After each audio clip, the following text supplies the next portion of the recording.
오늘은 히브리서 11장 1절과 2절 말씀을 함께 나눠보겠습니다. 히브리서 11장 1절과 2절 제가 봉독해 드리겠습니다. 믿음은 바라는 것들의 실상이요 보이지 않는 것들의 증거니 선진들이 이로써 증거를 얻었느니라. 아멘. 히브리서 10장 32절과 33절에서 사도는 전날에 너희가 빛을 받은 후에 고난의 큰 싸움을 견디어낸 것을 생각하라. 혹은 비방과 환난으로서 사람에게 구경거리가 되고 혹은 이런 형편에 있는 자들과 사귀는 자가 되었다라고 말했습니다. 그 말을 보면 히브리서를 받아보게 될 교회는 그 처한 형편이 매우 어려웠으며 그로 인해 믿음을 버리고 떠나고 싶은 유혹과 충동을 받는 이들이 있었음을 알 수 있습니다. 히브리서의 사도는 이런 일이 발생하지 않도록 과거 이스라엘의 선조들이 죄를 고집하다가 심판받아 멸망당했던 일을 상기시키며 끝까지 인내할 것을 권면했습니다. 잠깐 후면 오실 이가 오실 것이며 의인은 오직 믿음으로 살리라 하는 하박국 선지자의 말을 인용하여 뒤로 물러가지 말고 믿음을 지키라고 권했습니다. 오늘부터 살피게 될 히브리서 11장은 바로 그 일의 모범이 되었던 앞서간 믿음의 선진들의 삶에서 이런 믿음이 어떤 것인지 그들이 남긴 믿음의 족적을 통해 구체적으로 알려주고자 하고 있습니다. 우선 믿음이라는 것이 무엇인지 그 근본 성격 또는 본질에 대해 알리는 말로 시작합니다. 믿음은 바라는 것들의 실상이요 라고 말합니다. 우리말로 실상이라고 번역된 이 말은 1장 3절에서는 본체, 3장 14절에서는 확실한 것으로 번역되었습니다. 이 말의 기본 뜻은 무엇 아래에 두다, 무엇 아래에 있다라는 뜻입니다. 무엇 아래 또는 바탕에 있어서 그 근본과 본질을 이룬다고 하여 본질이라는 뜻이 되기도 하고 무엇 아래에 두어 그것을 지탱한다고 해서 토대라는 뜻이 되거나 아래에서 꿋꿋이 견딘다고 해서 지속 존속의 뜻이 되기도 합니다. 그러나 오늘 말씀은 바라는 것들, 보지 못하는 것들, 그리고 이런 것들에 대해서 옛 선진들이 증거받은 일과 관련해서 이 단어를 사용하고 있습니다. 그런 만큼 이런 맥락에서 그 뜻을 파악하는 것이 바람직하다고 할 수 있겠습니다. 우선 믿음은 바라는 것들의 실상이라고 말합니다. 더 정확하게 말하자면 바라지는 것, 즉 바람과 희망의 대상이 되는 것들의 실상이라는 말입니다. 바람과 희망의 대상은 언제나 우리가 지금 가지고 있지 못한 것을 가리킵니다.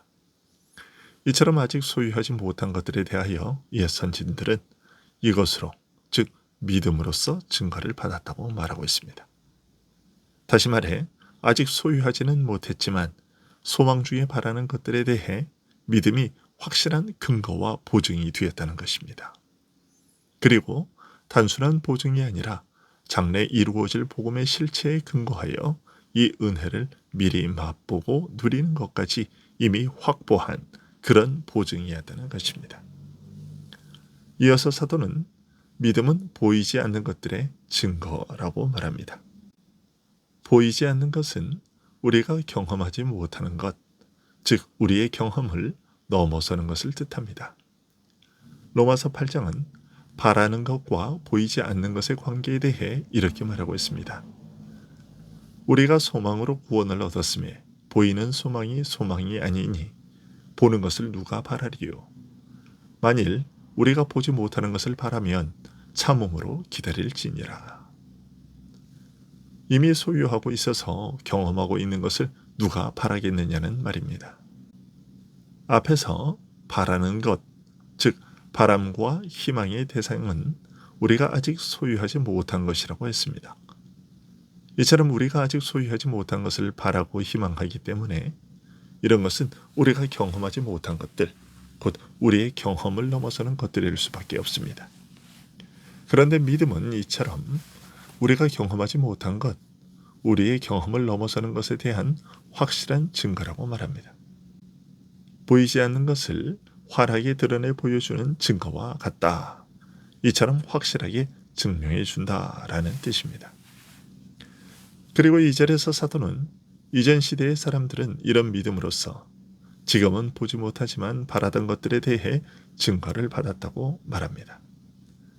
아직 손에 쥐지 못한 것들에 대해 그들에게 알리시고 약속으로만 주어 바라보고 소망하게 하신 은혜의 실체에 대해 증거받되 바로 믿음으로써 증거받았다는 것입니다. 아직 그들이 소유하지 못한 탓에 그들의 경험 저 너머에 있지만 복음에 대해 증거하신 것을 믿음으로 받아들이면 그들이 아직 소유하지 못한 복음의 은혜가, 아직 실현을 보지 못한 복음의 은혜가 장차 이루어질 그리스도의 구속에 근거하여 그들의 소유가 되었고, 그들이 경험하지 못하는 장래의 것, 그들의 경험 너머에 있는 것을 경험하며 누릴 수 있었다는 것입니다. 옛 선진들이 경험한 이런 믿음의 신비한 역사는 사람들이 흔히 말하는 그런 일반적 차원의 믿음이나 신뢰와는 다른 것입니다. 그래서 성경의 이런 내용을 일반 심리적 현상에 근거하여 이해하거나 설명하려고 할 경우 전혀 엉뚱한 오해를 불러일으킬 수 있습니다. 물론 일반적 차원의 믿음도 아직 이루어지지 않은 장래의 것을 바라보고 기뻐하여 위로와 힘과 희망을 얻기도 합니다. 하지만 그들이 바라고 믿는 것들은 이루어질 것이라는 보장이 없으며, 따라서 그들의 희망과 기쁨과 위로는 얼마든지 낙심과 환멸로 끝날 수 있는 불안한 것들입니다.